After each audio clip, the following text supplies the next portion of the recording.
आदाब, नमस्कार। परभनी आज तक लाइव न्यूज में आपका स्वागत। आप देख रहे हैं परभनी आज तक। औरंगाबाद पदवीधर मतदार संघ चुनाव 2020 के समाजवादी पार्टी के अधिकृत उम्मीदवार अब्दुल रऊफ इनको पहली पसंद का उम्मीदवार बनाए। अब्दुल रऊफ इनकी मतदाताओं से अपील। औरंगाबाद पदवीधर मतदार संघ चुनाव 2020 के समाजवादी पार्टी के उम्मीदवार अब्दुल रऊफ जो एक उच्च शिक्षित उम्मीदवार है, उनको इस चुनाव में पहली पसंद का उम्मीदवार बनाकर जीत दिलाए। ऐसी अपील उन्होंने पदवीधर मतदाताओं से परभनी में एक संवाददाता सम्मेलन में की है। 1 दिसंबर 2020 को औरंगाबाद पदवीधर मतदार संघ 2020 के चुनाव होना है। परभनी दौरे के दरमियान अब्दुल रऊफ इन्होंने एक संवाददाता सम्मेलन में कहा है कि वो शिक्षकों के हित के लिए और सुशिक्षित बेरोजगारों के लिए काम करेंगे, उनके समस्याओं का निराकरण करेंगे। उसी तरह सभी वर्गों को साथ लेकर काम करने की बात कही है। गत 15 सालों से मराठवाड़ा के पदवीधर नौजवानों के समस्याओं का अभी तक कोई हल नहीं निकला है, उसे वो पूरा करने की बात कही है। आइए सुनते हैं औरंगाबाद पदवीधर मतदार संघ चुनाव के समाजवादी पार्टी के अधिकृत उम्मीदवार श्रीमान अब्दुल रऊफ को।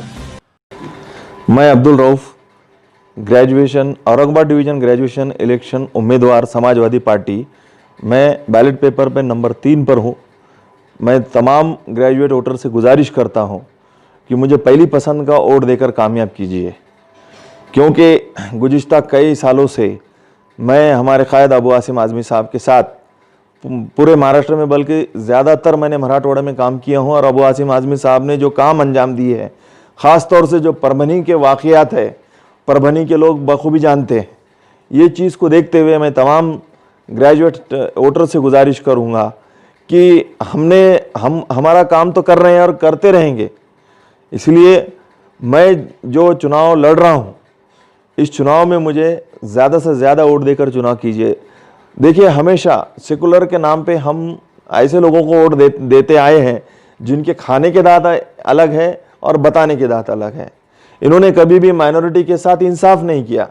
तो इन लोगों के पीछे हम कब तक चलेंगे? तो मेरी गुजारिश है।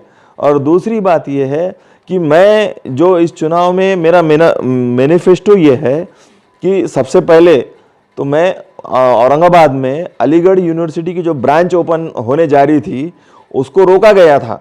गुज़िश्ता जो एमपी साहब थे, उन्होंने किसी वजह से एक कम्युनलिज्म के नाम पे, जैसा अलीगढ़ यूनिवर्सिटी का मतलब ये समझे वो कि वो सिर्फ मुसलमानों के लिए है, लेकिन कोई भी यूनिवर्सिटी पर्टिकुलर जमात के लिए नहीं रहती। वो एजुकेशन का एक मरकज़ रहता, जैसा कि हमारे हिंदू भाई बोलते हैं विश्वविद्यालय, यानी एक एजुकेशन का मंदिर है। वहाँ पर हर समाज जो है तो एजुकेशन ले सकता है। इसलिए मैं वो यूनिवर्सिटी लाने के लिए, अलीगढ़ यूनिवर्सिटी की ब्रांच लाने के लिए पूरी मेहनत करूँगा। और उसके ओपनिंग के लिए हमारे राष्ट्रीय नेता माननीय अखिलेश जी और हमारे माननीय आज़म खान साहब, माननीय अबू आसिम आज़मी साहब, इनके मौजूदगी में मैं अलीगढ़ यूनिवर्सिटी के ब्रांच का ओपनिंग करवाऊंगा।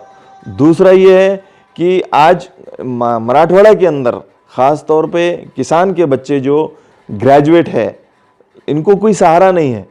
तो ऐसे बच्चों के लिए मैं सरकार से ये गुजारिश करूंगा कि कम से कम 5,000 रुपया सुशिक्षित बेकार का भत्ता उन्होंने देना चाहिए। दूसरा, जो बच्चे अपना खुद का कारोबार करना चाहते, उनके लिए सरकार ने 10 लाख रुपए का 30% सब्सिडी वाला लोन देना चाहिए।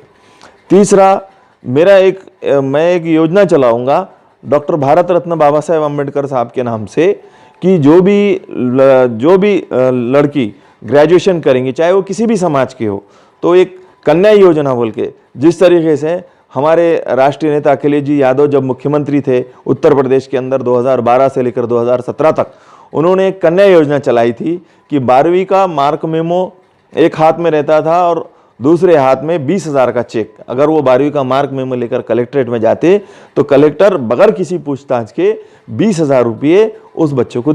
ऐसी योजना मैं महाराष्ट्र में भी चलाऊंगा और ख़ास तौर पे लड़कियों के लिए डॉक्टर भारत रत्न बाबा साहेब अम्बेडकर साहब के नाम से उनको भी 10 लाख रुपए का लोन मिलना चाहिए 30% सब्सिडी में, ताकि वो अपना गुजर बसर कर सके और गुजर बसर करके वो पैसा वापस कर सके। तीसरा ये है कि आज कई बच्चे जो है तो एजुकेशन ले रहे हैं ऑनलाइन, लेकिन कई बच्चों के पास आज लैपटॉप नहीं है। हमारे राष्ट्रीय नेता ने उत्तर प्रदेश के अंदर जब वो मुख्यमंत्री थे 18 लाख लैपटॉप बांटे।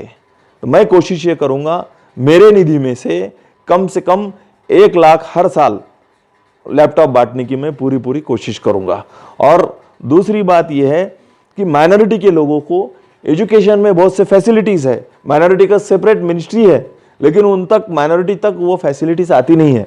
मैं पूरी कोशिश करूंगा, ख़ास तौर से मुस्लिम समाज, बौद्ध समाज, जैन समाज, क्रिश्चियन समाज, इनके लिए मैं आगे बढ़कर काम करने की पूरी कोशिश करूंगा।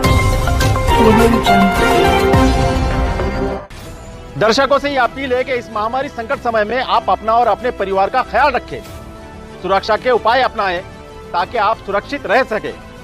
आपको हमारा ये चैनल पसंद आया हो तो लाइक करें, शेयर करें और चैनल को और बेहतर बनाने के लिए अपने सुझाव दें। आपके सुझाव हमारे लिए महत्वपूर्ण है। परभनी आज तक न्यूज पर बने रहने के लिए सब्सक्राइब जरूर करें और देखते रहिए परभनी आज तक।